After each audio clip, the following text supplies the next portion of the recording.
right. How is everybody doing today? Today is October 16th, 2025. And Democrats are losing their mind, as they should. Um, Thank you for joining me today. I appreciate everyone showing up week in and week out supporting me. I appreciate this so much. And we have a pretty good show for you in store today. One thing I do want to get out of the way early on. The government is trying to deceive you. They throw these things around, and it's both Republican and Democrat that do this. They throw these political theater things around with the theatrics of getting you drawn in to something that isn't really of vast importance at all. And this is why I created this show, because I don't want you focused on the glitz and the glam and the indictments and the arrests and stuff like that, because it's all for naught. Nothing happens, nothing comes of this. And we saw that with Trump when they arrested him and fingerprinted him and all this other stuff. It's all for show. Most of these people are considered to be actors anyway. So in knowing that, we have to be informed. And when I say informed, I mean informed of truth, not informed of feelings, not informed of emotion, in which that's what they're pushing. They're pushing and peddling emotional drawing. They give you that serotonin dump and that good feeling like something good happened. Well, let's talk about the truth today and every day. Who cares about what they're showing us on TV? Because TV is a television. Television is being pushed and used to tell you their vision. How about we know the true vision? For instance, the CDC is being purged. That's a true vision. And I was discussing with someone earlier today about how RFK is being attacked, right? And everything that he's doing is being made to be bastardized and look like he's incompetent, and they do a very good job of that. And it's easy for anyone to fall prey to that type of ideology and mindset, but the truth will set you free. So the CDC is called the gatekeeper of the public health, right? They make sure you're okay. And we had Fauci peddling his shots early on, even though Trump says that he got it all out or whatever. Trump, you talked a lot. And today we're going to be on Trump's head a little bit, because I'm not so happy with Trump, and nor should you be. And I'm going to tell you why. Because again, the news media is not going to tell you. They're either going to demonize him in totality or tell you to praise him. I like to be in the middle where truth is. So the CDC just got a taste of its own medicine. Secretary Robert F. Kennedy Jr., RFK, the one they say is a drug addict and all this other crazy stuff about this man. He's brilliant. But he just isn't talking anymore. He's actually going for full-blown reform. He's bringing an axe to the situation and chopping things up.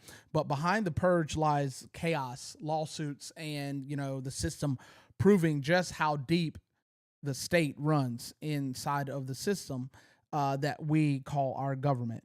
The Department of Health and Human Services under RFK has launched a reduction in force at the Center for Disease Control and yada yada yada. You know their title, whatever.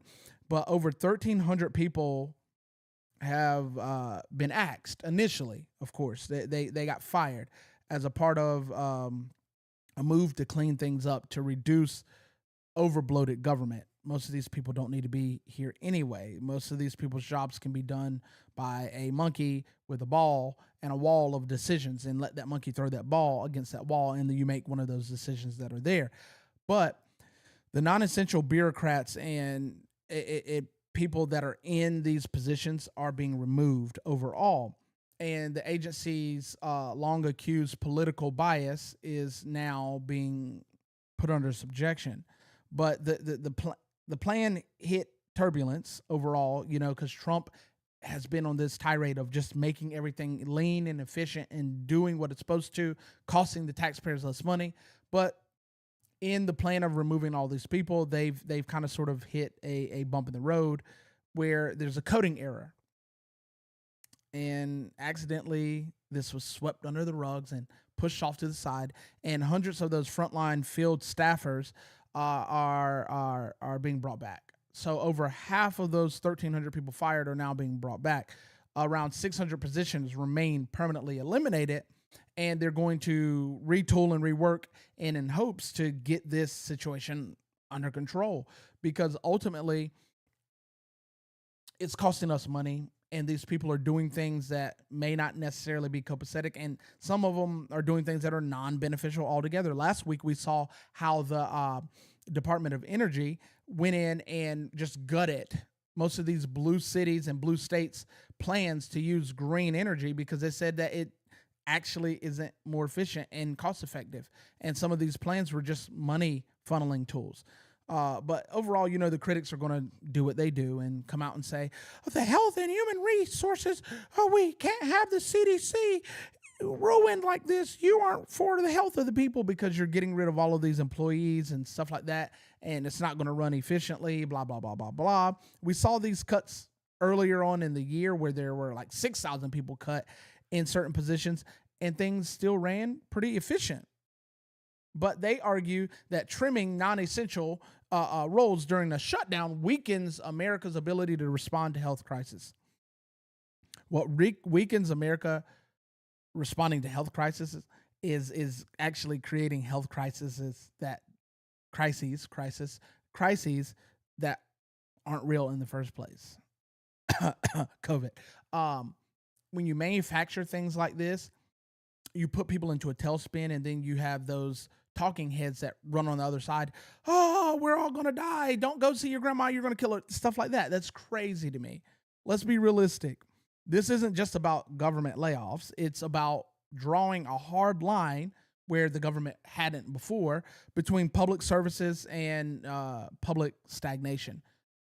Giving people a job and having them work is a good thing, right? Yeah. But giving people a job and having them work when they're not actually working is not good. Has anybody ever seen one of those road constructions where you have like 32 people out there, one guy in a tractor going back and forth, one guy holding the sign, and the other 30 people are just sitting there watching? Some on their cell phones, some talking to people that aren't even involved. Has anybody ever seen that? Because I personally have seen it. And, it's kind of strange. These people are making $25, $30, $35, $40 an hour to stand around, whilst other people that are actually doing work don't get paid at all. This is what's happening in our government. And therein lies the problem. Bureaucracy and lobbying is the problem. Anybody that says anything different are fools. I said what I said. So the CDC's been put to work and put to bed. Hopefully these axes will continue to happen and things will continue to improve over time, because I'm tired of seeing all of our money go to waste. Actually, I'm tired of paying taxes altogether. You should be too. But in other news, we have the U.S. versus China in a intellectual property battle. As you know, and well, maybe you don't, but I know, China doesn't have any patent laws like we have. They don't have intellectual property laws like we have. So that means that they can take something and remake it identically and call it a name that's almost dang near similar to what they made from what they stole, and sell it for a much cheaper price because of slave labor. Well, I personally know this because they have a 1-to-1 replica of steel chainsaws. As you know, I cut trees. So I've seen exact replicas of steel chainsaws sold for a third of the price. And the product seems good, looks good, runs good initially, and then breaks. Well, Trump is going to try to attempt to put a stop to that. So Trump has been pushing for a tougher tariff on Chinese goods, pushing back against Chinese trade practices, their industrial subsidies, their intellectual property theft, and he's being very aggressive on state control, because overall, China under Xi Jinping, who's their president, prime minister, whatever you call it, under the Communist Party that they have there, pushes back even harder against this. in saying China's not going to back down. Unfair practices and trying to squeeze us are going to turn us against you and make it harder for you because we're not going to back down. First off, China, you have a population issue where not so much your population's the issue, it's where your type of population, where your youth and your elder, but you have no middle, and your youth are not wanting to work anymore. This is why you lost 50% of your production earlier in 2025, because your youth went on strike. Everybody was saying that it was due to Trump's tariffs. That might have had some play in it, but really and truly it had to do with the youth not wanting to work for a few coins a day, essentially. So the idea ultimately is that Trump views tariffs not as punishment, but as leverage. And I think it was, oh gosh, I can't remember his name.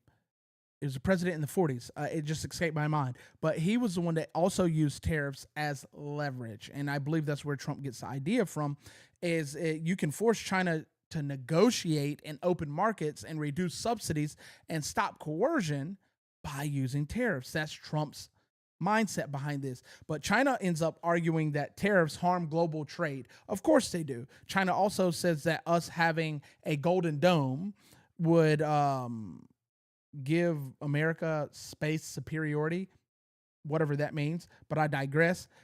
China says a lot of crazy things. They argue that it, again, harms global trade, it hurts consumers, and it destabilizes supply chains. No, China, it stops you from abusing and raping every country on the planet. You are the largest exporter in the world.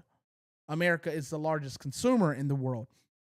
And if the largest consumer says that what you're doing isn't right, especially when stealing intellectual property, you should listen, because a restaurant can't sell its food if you don't have people that come and eat.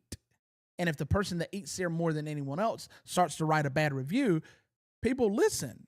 So tariffs are blunt, yes, but ultimately that bluntness is needed when you have people that throw diplomacy out the window. And China hasn't responded really to any diplomatic movements. It's always taken force. It's kind of like that one child that you have that, you know, talking to them doesn't do anything, taking things doesn't do anything, timeout doesn't do anything. You got to put hand to tuchus to make sure they listen. And tariffs are the hand to the tuchus. So when you trade with someone who cheats, essentially they've undervalued their currency for years, which has caused them to look better than what they really are. They have stolen property. They have recreated said property for super cheap. When you have someone who cheats, gives massive state subsidies, steals intellectual property, restricts access, you can't pretend free trade rules apply here. So you're going to have to get into the dirt with them and play dirty. Tariffs actually allow America to stay out of the said dirt and look clean. And Trump is using these as a very, very strategic tool to put them under subjection. Yes, cost may rise initially for consumers, but what's the alternative? Continue to promote and perpetuate slave trade and slave work, or actually put them in correction? Because it wasn't always this way. And really and truly, if you know anything about international commercial terms, which have to be discussed before a tariff really is applied, if you really look at it the right way, if the deal's tweaked right, you don't have any increase in cost. And if there are increase in costs, it's the companies that are doing it. Off topic, but on topic, really, people are saying that costs went up because of tariffs. Most of those tariffs weren't even in effect when the costs started going up. And companies even use this at tactic to say, oh, it's because of these tariffs that our prices are raising. Those tariffs weren't even in effect. Some of these tariffs never even went into effect. So the companies are lying, just like China is lying. It's all about making money and profitability, but the profitability is really at the behest of the people. And I know Jesus turned the money changers tables over and beat them out with whips, because they were making merchandise of the people. And that's what these companies in China are doing. And Trump is standing in the way of that by using strategic tariff plays. China talks big, but if you lose your biggest consumer, you lose, period. The rest of the world can't make up the shortfall of the loss that would be if America left the table. And we could actually leave the table and make big waves of our own. But Trump overall wants to be diplomatic, and he wants to do it the right way and not hurt the people of China. He is America first, but he's also not a tyrant, which is a good thing. What does seem like a tyrant move to the Democrats is this. You're staring down a barrel of a clash over power, over order, and over who runs the streets. The move is the Insurrection Act overall. And everybody heard about the Insurrection Act under January 6th, so you should be somewhat familiar with the Insurrection Act. Well, Trump is using it on the offensive instead of the Democrats using it on the offensive. So when the government hints it might bypass courts and states to impose martial powers, it cites that's not bold leadership, that's tyranny. But the problem here is, ultimately, these Democratic-ran states and Democratic-ran cities are not coming to the table. Just like China doesn't want to come to the table and be diplomatic, these governors and these mayors don't want to come to the table and be diplomatic. And it's true. And the only people that suffer when the governors and the mayors don't come to the table and play diplomat is the people. And we'll get to it later in the show, but ultimately, shootings are increasing all over the country.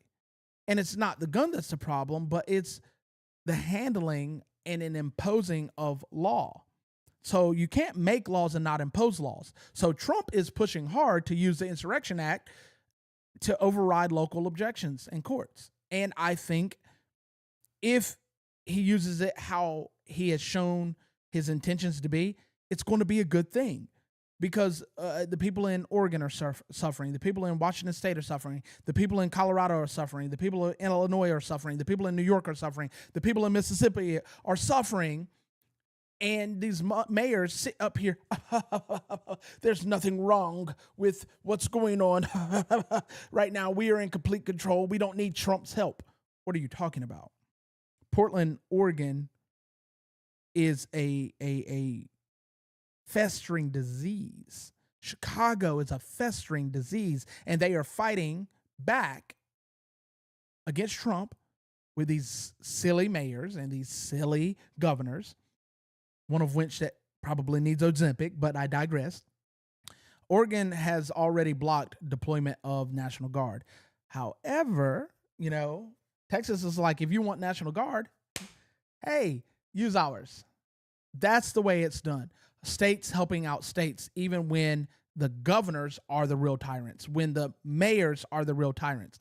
This is what needs to happen. So legal scholars argues that Trump's claim to flatly, flatly, is that the right word?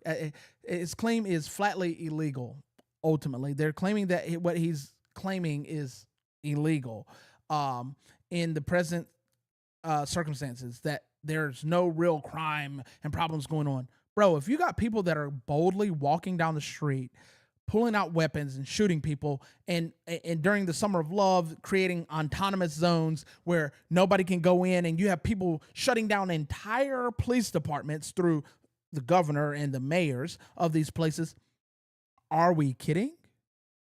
Are we kidding? You have people that are crying out, whose videos are being removed from the internet, who are being silenced, crying out, saying, we need help. And then the voices of the others that are saying we're fine are being elevated. You have mayors and city councilmen standing behind J.B. Pillsbury Doughboy Pritzker saying everything is all fine. Oh. And Captain Wakanda, who's the mayor of Chicago now, everything's fine. No, it's not. No, it's not. Sir, you don't have 40 to 50 mass shootings a weekend. You don't and say things are fine. That's not true. So I think it's okay to make this move if it is to bring order. So the first thing, order must come from chaos, right? If local governments refuse to control their lawlessness, who picks up the slack? The federal government's job is to only intervene when the states are inactive. Outside of that, there should be no federal movement within a state. But the states are bringing forth inaction. Trump isn't playing games. He's signaling if the states won't enforce the law, as the executive branch, as the president of the executive branch, as the president of the law arm in the government, my duty is to act. And the critics are screaming, no, overreach, you're overstepping, you're a tyrant. Shut up. A tyrant is someone that lets crime run rampant while they sit in the type of at the top of the ivory tower on a fatted calf. J.B. Pritzker doesn't even live in Illinois. He lives in Wisconsin. I think Wisconsin. Is it Wisconsin? Yes, Wisconsin. He has his own ranch there, 240-acre ranch. These people aren't living where the problems are, so they turn a blind eye to it, out of sight, out of mind. I don't see it. Same thing with the Oregon governor. And it's crazy to me that they get on TV and say this silly crap week in and week out that things are fine. Dead bodies are laying right behind you. What are you talking about?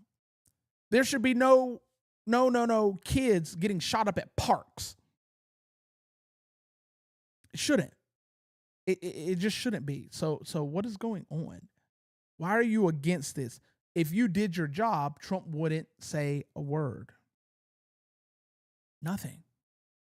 Nothing at all. It wouldn't be a thing. You wouldn't have to worry about the Insurrection Act. You wouldn't have to worry about any of this.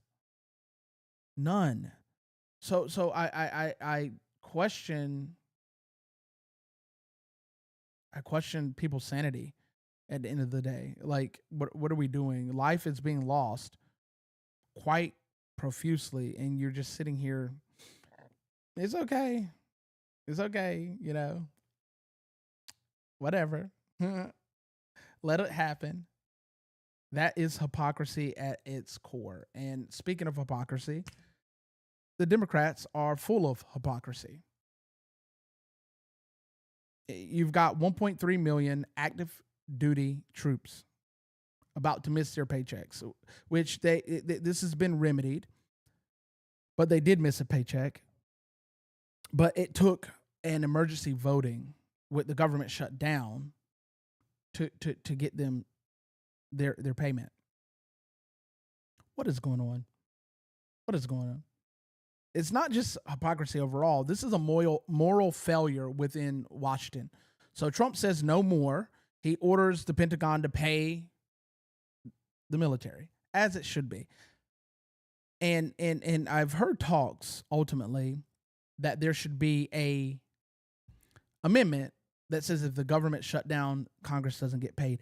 I bet your sweet bottom dollar that if that went into effect, because they wouldn't pass it as a law, but if enough states want this, it would get passed. I bet your bottom dollar that they wouldn't shut the government down ever. They would stay up all night to find a solution, to find a impasse, a common ground. But ultimately, before you cheer about Trump giving money to the men and women in service from the Pentagon, it's a messy overall problem. It's a mix of power, law, and politics. It's political theater. When you mix all those together, you're getting into the realm of political theater. So as the government shutdown drags along, military personnel are facing major problems. So they were facing out on missing on their October 15th paychecks, but because of this, what Trump's move is, they're going to get their paychecks. But ultimately, the Trump administration, it plans to repurpose $8 billion of the tariff money to pay this. And this is not going to be something that continues. This is where the problem lies. Is congressmen and women are still getting paid. in the shutdown, but they can't come to the table. I am not picking sides. Both sides are to blame. Both sides. Whilst one side holds majority of the blame, both sides are at fault. And what's crazy to me is some of these people in Congress on both sides were previous military. What are we doing? What are we doing? Troops don't get to pick shutdowns. They don't get to, they rely on the 1st and the 15th. They rely on it. And what might be inconvenient to some, this is life altering to them because they still have to work. So letting them go unpaid is unconscionable. What are we doing? Trump is doing any and everything he can to make the right moves, but even when they do emergency bills to make sure they get paid, and Trump uses Pentagon money or tariff money, it shouldn't be like that. The only people, honestly, that should be getting paid in a government shutdown is the military, because they're working every single day. Congress only meets anywhere from 3 to 4 months, or 3 to 6 months out of the year. What? But they get paid as if they worked all year. They could miss out on votes. They could not show up, whether sick or not. They could just not show up, and they still get paid. That's not right. While people who are actually working and putting in actual work, you sitting around a table, raising your hand, yay or nay, saying you want a bill or you don't want a bill. What is that? Most of you don't even read the legislation. You have some staffer tell you the bullet points or the Cliff Notes, if you're old enough to know what Cliff Notes were. They give you the Cliff Notes version of these bills, and, oh, I like that. You didn't read that 2,500-page bill. Didn't that loud, boisterous Republican lady, what's her name? Marjorie Taylor Greene. Is that her name, Marjorie Taylor Greene? Or is that the Supreme Court lady? Either or. It's Marjorie Taylor Greene. Didn't she say she didn't even read the bills? And the left blasted her. She doesn't even read the bill. She said, none of them do. Unless they're authoring the bill or co-authoring the bill or sponsoring or co-sponsoring the bills, none of them read these bills. I've read the bills. I hate reading, but I've read the bills. I read the bills often. Why? Because I want to be informed. An informed society is a society that cannot be ran ragged. We're being ran ragged because we're uninformed. A lot of these people in our country don't read, can't read. So when they see what the news media tells you, their Cliff Notes version of it, you throw up your arms. Oh, Trump's the bad man. The Democrats, Biden's the bad man. You're stupid. You don't read. Just read. So this situation shows great hypocrisy because the Democrats say it's Trump that's stopping us from passing a bill because he's shutting down. No, he can't shut down the government. You did. You didn't pass the continuing resolution. You're at fault, not Trump. And while you shut down the government, Trump is just making all these changes that you're not going to be able to fix for years. So maybe you should get off your duff, open the government so our men and women in the military can get paid and take care of their needs. Anybody recall during COVID? And I know you will because you're all beautiful, brilliant people and you have great memories. You recall when the newscaster or interviewers looked at Nancy Pelosi and said that people are hungry, and she goes to her $10,000, one of two of her $10,000 in view refrigerators, and pulls out a $25 pint of ice cream and says if they're hungry, they can eat ice cream. Do you remember that? I remember that. Pepperidge Farms remembers. Sneed's Farms remembers. We remember this. But some people have short memories. They forget things very easily. I remember this. And there are men and women who will lay their lives down for the Constitution, this thing right here, and for their brothers and sisters in arms and for their countrymen. They'll lay their lives down, but you're willing to let them go hungry while you digging around your refrigerator for ice cream. This is crazy. Thank God Trump is here because they could have gone months without it. What are we on day 15 of the shutdown now? Shutdown the last day of September, And we're on the 16th, day 17 of the shutdown now. For what? Because you want to be petulant children and you didn't get your way, so you throw your arms up and say, no, we're not doing anything. Screw Trump. Real American of you, right, Democrats? Now, on to this. This is not America first. This is poppycock. This is crap. This is stupid. Now, this has been going on for years, and I bet you guys are like, you said this multiple times. What is this? This right here is training foreign nations on American soil. But not just training foreign nations on American soil, it's training foreign nations on American soil and building facilities specifically for these foreign nations on American soil. This has been going on for years. A lot of people don't know this. They don't understand this. They probably won't even believe this, but all over the country, they are building and have built for years facilities for other nations. Now, Trump is in office. Trump pushes this American first agenda. That's not American first. I understand that we have to, commingle, cohabitate with other nations, and we do training exercises. Here, you scratch my back, I scratch your back. You train me, I train you, kind of thing. But why, if we have all of this huge military industrial complex, are we wasting taxpayer money to this? Idaho's building a new facility for Qatar. Qatar is not an ally. It might seem like an ally on paper because of exchanging of funds. They're not an ally. Qatar, for those that don't know, has funded Hezbollah, has funded Hamas, has funded ISIS, terrorist. Do you recall the GWOT, Global War on Terror, under Bush? Do you recall that? Do you recall the whole, what is it called? The act that they put in? I can't even, it escapes me, but it allows them to spy on people, even Americans. Yeah. You remember that? Yeah, I remember that. Qatar funds those people. Qatar was spying on us and funding universities, but we're building facilities in Idaho for them. I don't think we should train with anyone that is not an on-paper ally, first and foremost. I also think, because I don't rarely share what I think, sometimes I give opinion every now and then, but I also think that we shouldn't, as America, be funding building facilities for these people. I don't care what they give us. We achieve global supremacy because we put bases everywhere else. Why are we allowing bases inside of our bases in America? Oh, it's just a routine training between allies.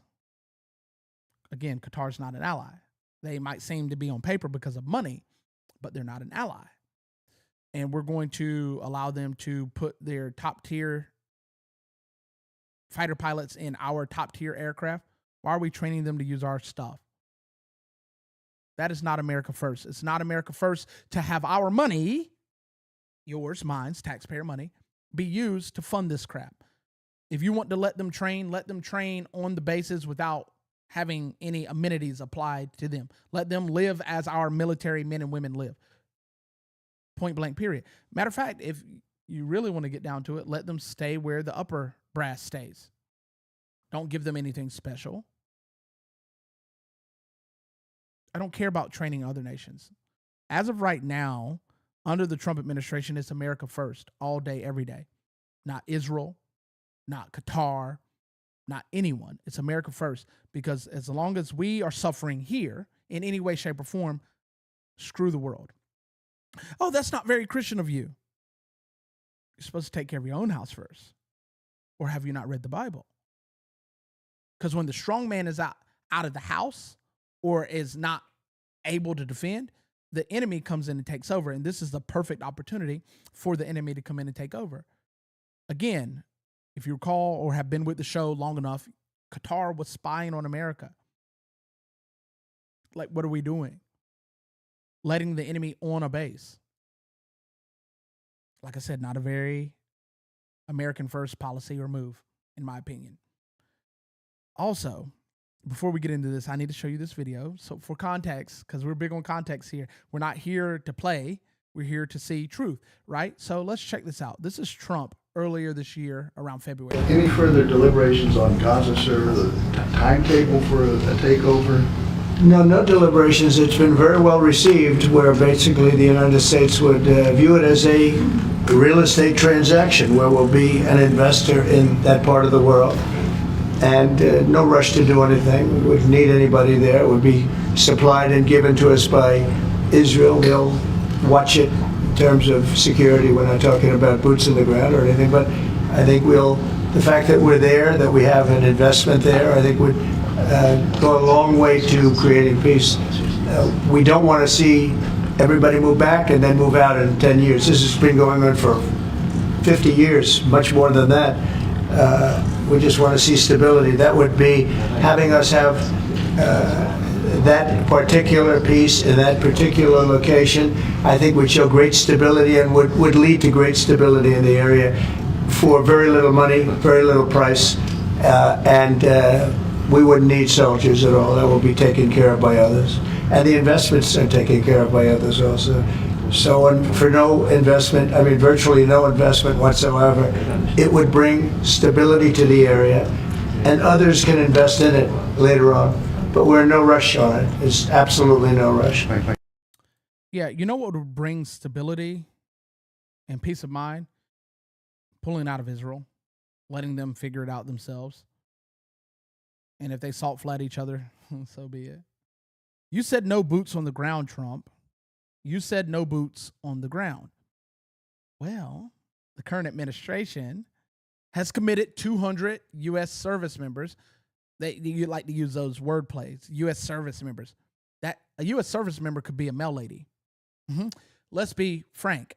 They committed 200 military, active duty military personnel.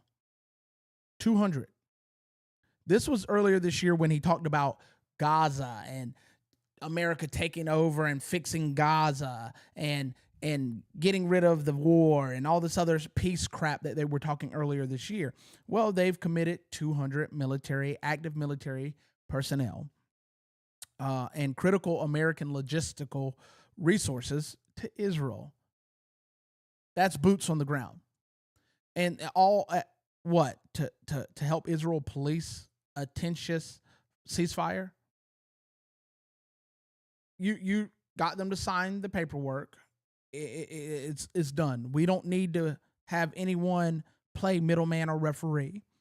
They're big boys and girls over there. They can figure it out. This deployment framed by officials as an effort overall to establish civil military coordinate centers for aid and distribution.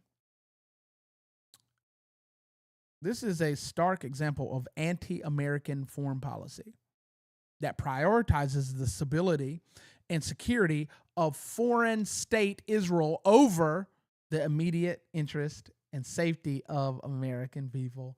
Yeah. I'm so sick and tired of hearing about Israel and Gaza, Ukraine, Russia. America first is America first. America first doesn't give to the rest of the world while we suffer. It doesn't.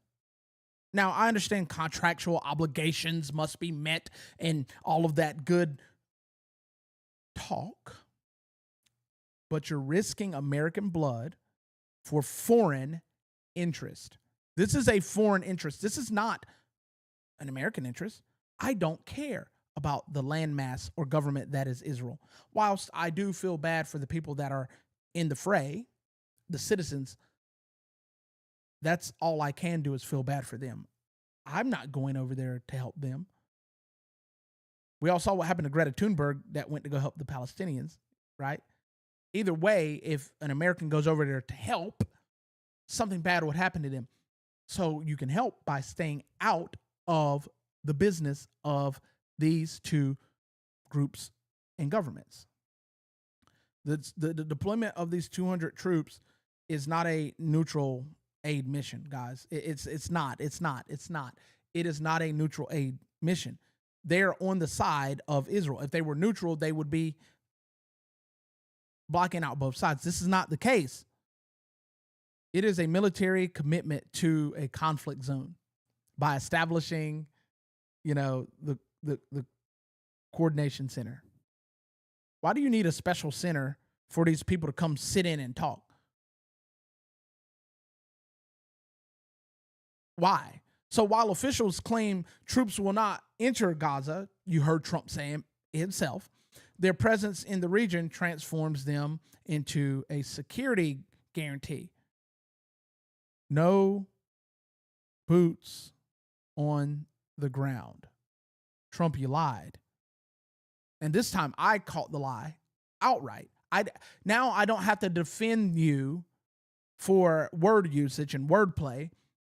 You lied, my boy. No troops on the ground means no troops on the ground. That means nobody from another nation that's in the other nation traveling to that nation. Taxpayer dollars and lives of American soldiers are being used for foreign shielding of Israel. It's not a shielding or helping of Palestine at all. It's for Israel. This is violating the principle that American troops should only be deployed to defend direct U.S. interests. Since when has Israel ever been a U.S. interest? That little sliver of landmass that's smaller than the state of New Jersey has no natural resources. So why are you an interest of the U.S.? Oh, you make good weapons. Fantastic. So do we. The false premise of humanitarian aid is played. The talk of facilitating humanitarian aid and logistic assistance is played. I'm tired of the political games. I'm tired of it. Let those people deal with their problems. We have enough going on today here. And funny enough, the day they signed these peace accords, Palestine executed people. They posted a video of them executing people the day they signed it. It's like a big FU. Yeah, we're signing peace, but we're executing people. While these people might have been Palestinian, allegedly they were Palestinian defectors that were sharing secrets. I don't care. I don't care. If we're not going to help the Christians that are being executed in the Congo and Nigeria, I don't care about the Palestinians executing Palestinians. I don't care. It's the cost of American sovereignty because we are becoming the whipping boy of Israel. Israel even has this flag called, or statement and a flag, where it's 50 states, one Israel. 50 states, one Israel. Weird. I didn't know we were the United States of Israel. Yeah. Now, I mentioned earlier in this the podcast that we would cover guns and shootings, and now here we are. Guns or mental health. The media pushes gun control like nobody believes. It's just gun control, gun control, gun control, gun control, gun control. My gun's sitting right here. It hasn't shot me yet. Hadn't shot anybody, have you? Good boy. Yes, you're a good one. But they push gun control because they always blame the gun when it's the weapon used. But when someone uses a vehicle to drive into a parade or a church, no one blames the car. You blame the person behind the wheel of the car. But the facts prove that the systemic issue is untreated mental decay. This is not a gun problem. It's a mental health failure that has political class written all over it. They politicize this. And all the way back to, through my research, all the way back to even Bill Clinton, we've seen a deconstruction of the mental health help in America. We used to be number 3 in the world for mental health help and number 26 in the world amongst first world countries for mental health issues.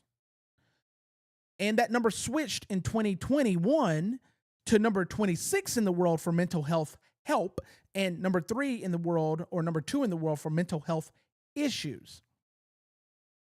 We keep using politicizing of guns to ignore the real issue. The statistics are grim and they speak for themselves. The scope of this is that the nation has been shaken up by relentless gun violence. Relentless. I mean, it has been one week after the next, after the next, after the next.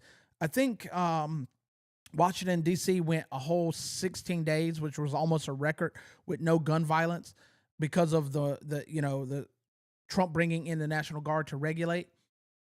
Those are real regulations where you put crime under subjection. But in 2024, the U.S. has recorded 490 mass shooting incidents. And if you want me to be real, it's more than that. Because anytime Chicago specifically, because they underreport there, anytime they have a weekend, there's a mass shooting. A mass shooting, according to the definition, is 3 or more involved in individuals. So if someone goes and does a drive-by in a neighborhood, that's a mass shooting.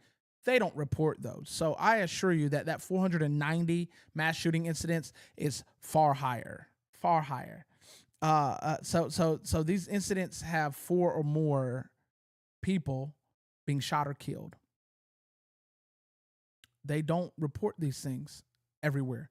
You have St. Louis, you have Tennessee, the state of Tennessee don't report right. None of these states report correctly. They only report the ones where mass casualties happen, which is not the definition of mass shooting. So the carnage highlights a society spiraling out of control, and they're using violence to basically show what's going on.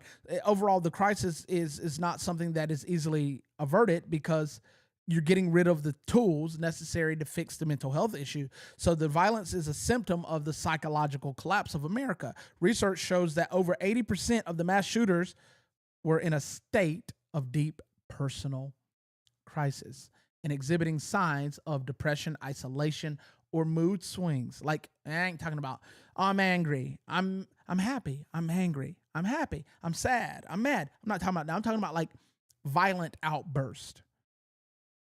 And they do this in the days and the weeks leading up to the attacks. If you recall, most of the people that do mass shootings, school shootings specifically, are on the FBI watch list. Now, how do you have these people on a list and not do anything about it?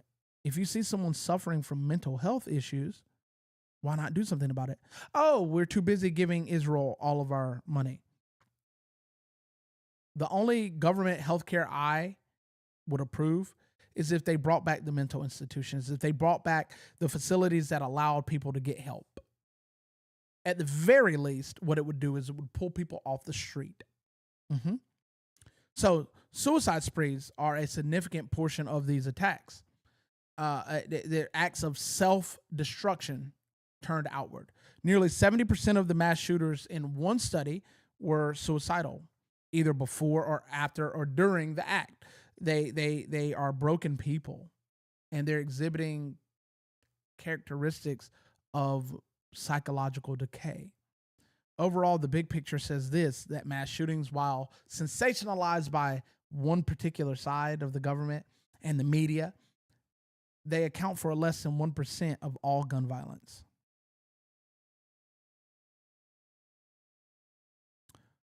Overall, by contrast, suicides, which are overwhelmingly driven by mental illness, account for over half of all U.S. firearm-related deaths. I wonder if we removed suicide or suicide by cop from the list of gun violence, how the number would drop. Right? How the number would drop, right? It's a true epidemic. It's a true epidemic. It is something that is truly harming America.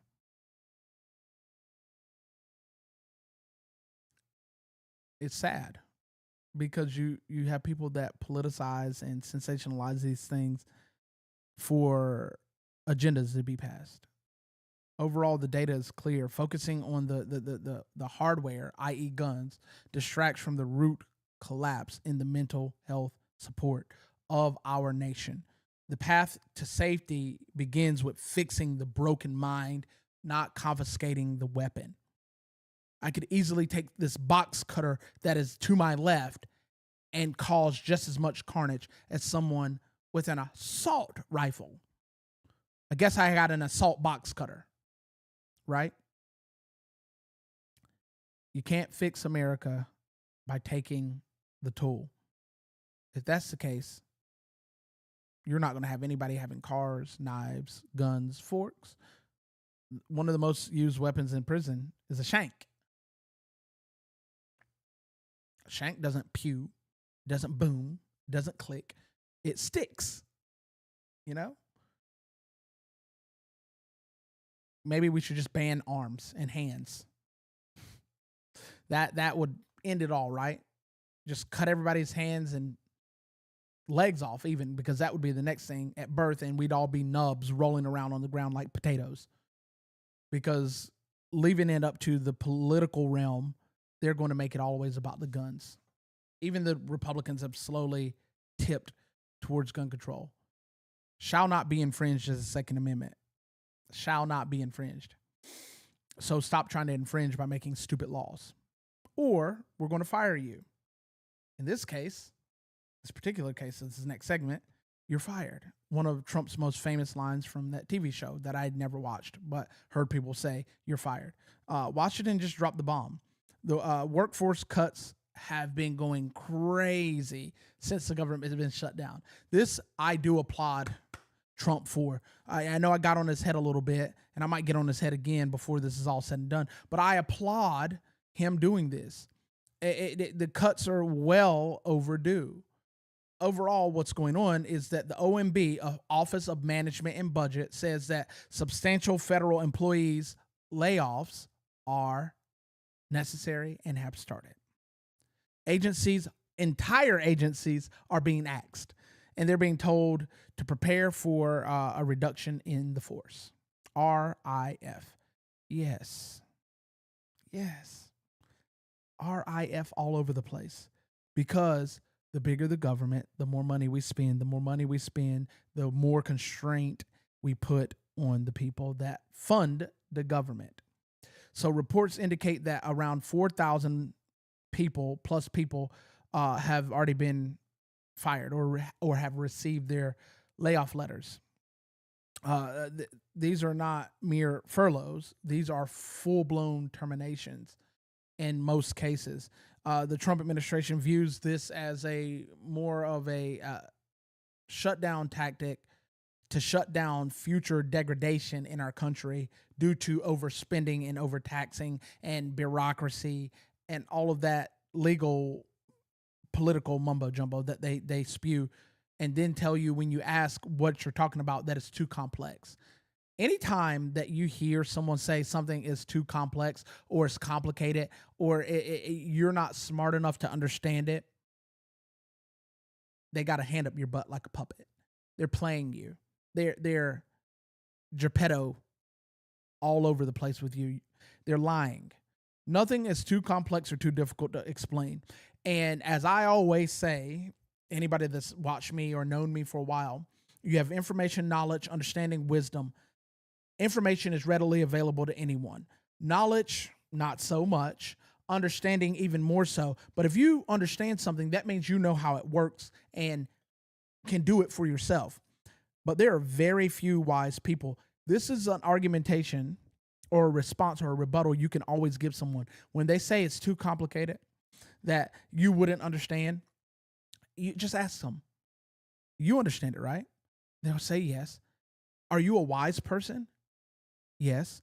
Well, someone once told me that wisdom means that you can explain the thing that you understand to someone that doesn't understand. You're a wise person, right? Yeah. Well, make it less complicated. They can't. They won't. Why? Because they're playing games with you.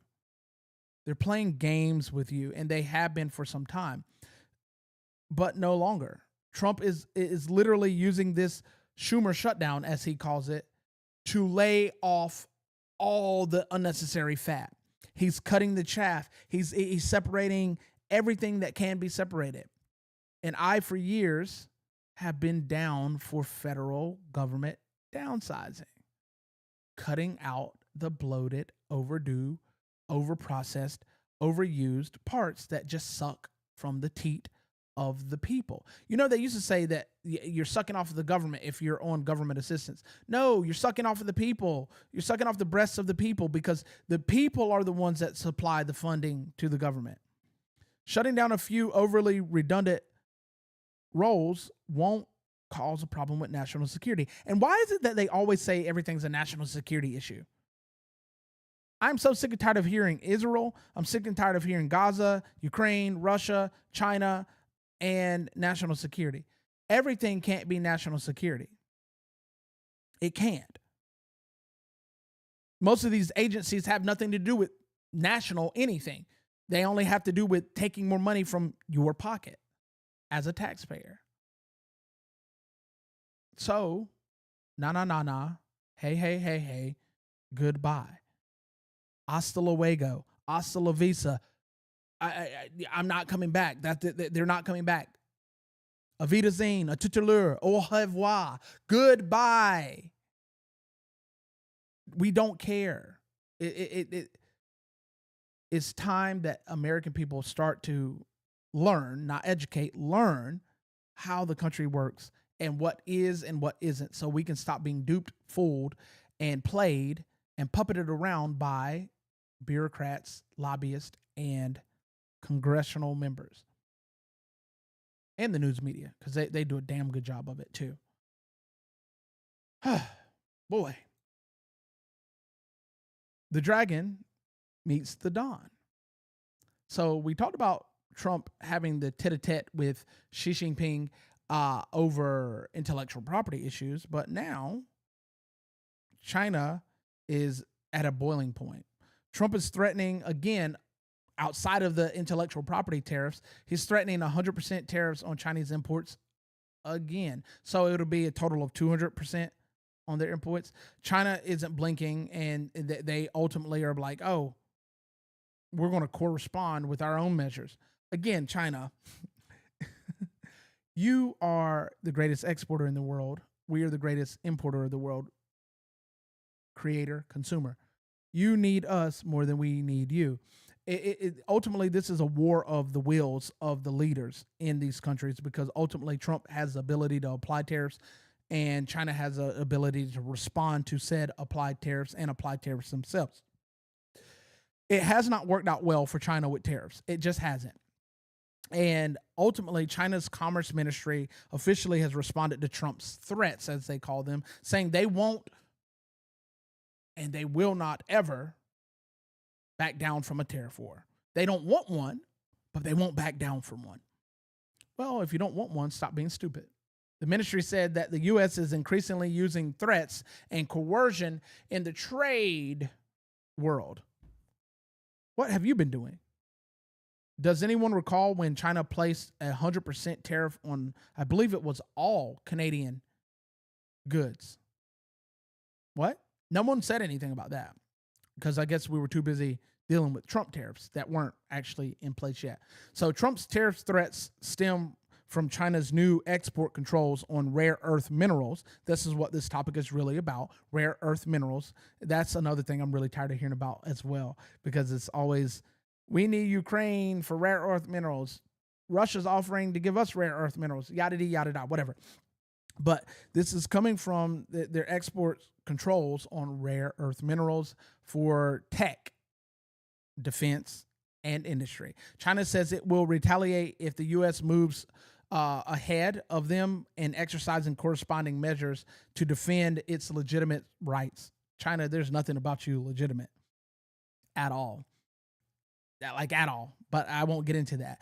The escalation risk derailing a tentative truce that has been placed between Trump and Xi Jinping. But they are going to be meeting here soon in Korea to discuss these things.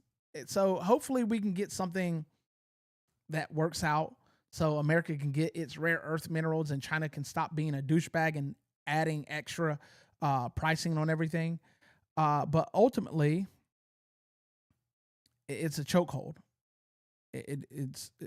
And Trump is trying to use tariffs to beat that chokehold off, so we can make real moves. Ultimately, man, I'm just so sick and tired of the back and forth. Really and truly, I know I said I'm sick and tired of a lot, but I'm really tired of the back and forth ultimately because it's really hurting us because we're paying for the flights to all these places. We're doing all of this stuff and it's hurting us and no one's telling us real news. They're using stuff like this to distract us. I gave you the real Cliff Notes version that gives you enough information so you can be dangerous and know what's going on. It's two big kids playing whose stick is bigger, who pees further down the sand, who threw the ball further. That's really what it's going on to. Well, in our last story here, and this was a late submission to my show, is defense and news.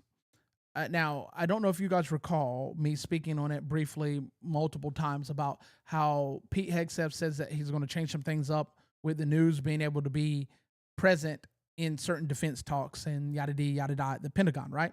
Well, Fox News, CNN, CBS, NBC all refused to sign the new Pentagon press rules. So the Pentagon issued a new press policy last month or 2 months ago, and reporters must formally acknowledge understanding the rules that restrict access and punish unauthorized reporting. And a lot of people are saying this is because of the Signal Gate. The Signal Gate, that's not really why. It's because our news media are full of fools and they leak information that shouldn't be leaked. And most of the times they feign ignorance, say, I didn't know it was classified. Yes, you did. You did. Because some little snake in the grass gave you the information and you wanted to make your name big in glamorous lights. So you released the information. All 5 major U.S. broadcast networks, ABC, CBS, NBC, CNN, Fox, all refused to sign this by the deadline. So that means that they're not going to get to play in the defense party. Many overall print and wire outlets, New York Times, AP News, Washington Post, Reuters, and the Atlantic also have rejected signing. So they're not going to get to play. Only America News Network, OANN, agreed to comply. They're the only ones. So if you turn to OANN, that's where you're going to get all your news for what's coming out of the Pentagon until these major networks get their heads out of the butt. They don't want to sign this, and this should give you pause about these networks as to why they don't want to sign it. They don't want to sign it because this means that they don't get to say certain things. Oh, freedom of speech infringement. You're telling us what we can't. No, stupid. We don't want you leaking important information. This was the biggest issue under the Obama administration. They literally would come on the news. Today, we launched a mission to stop war or some stupid thing. And they told you what they're going to do. And I know for certain in my heart of hearts, I don't have proof, but I know this to be true. Obama was signaling to his sand buddies ahead of time what was going to happen. And this is why we never hit the mark. And then when we finally get one big guy, big fish, everybody's like, oh, Obama did a good job. Why did it take so long? You knew where these people were in the beginning with. You just kept giving them the heads up so they could escape. So no, I'm not for the media playing footsies with national security. You want to talk about national security? This is really national security. It has nothing to do with anything other than national security. But why not sign it? Freedom of the press doesn't mean that you have freedom to all information. Freedom of the press means that, hey, you get to report on stuff, but if it's a national security risk, you don't get to report on it. You don't get to break news. Press groups say this overall is assault on the First Amendment, but it's not. The Pentagon calls the changes common sense media procedures and insists they'll be curbing journalism, as they should, because we shouldn't be able to willy-nilly speak and spew nationally information. We shouldn't. It doesn't benefit America. It's not America first. Maybe the Signalgate thing would have never have happened if this was in place. I know that the Signalgate isn't the main reason, but it is a part of it. We won't have any more military gates, defense gates, Pentagon gates, because these people will be under scrutiny about what they report on. A lot of this stuff will be off the records. It really will. And the fight will end on leaking information. We leak like a sieve. We really do. But truly and really what it boils down to is we're in a spiritual war overall. And if you are not prepared for what's going on, you're going to miss it. You should get in your Bible, get in truth, and then when you deal with this political realm, you'll understand it better. Because the Bible says in Ephesians 6:12, for we wrestle not against flesh and blood, but against principalities, against powers, against rulers of darkness. That part, there's a lot of rulers in darkness in our government, and a world that's spiritual wickedness in high places. That's what we war against. So as you navigate through life and navigate through the political force with me, stay prayed up. That's the only way you're going to overcome the evil that's in the world. Thank you, as always, for joining me, and make sure you're not one of the ones who missed the forest for the trees. Have a good one.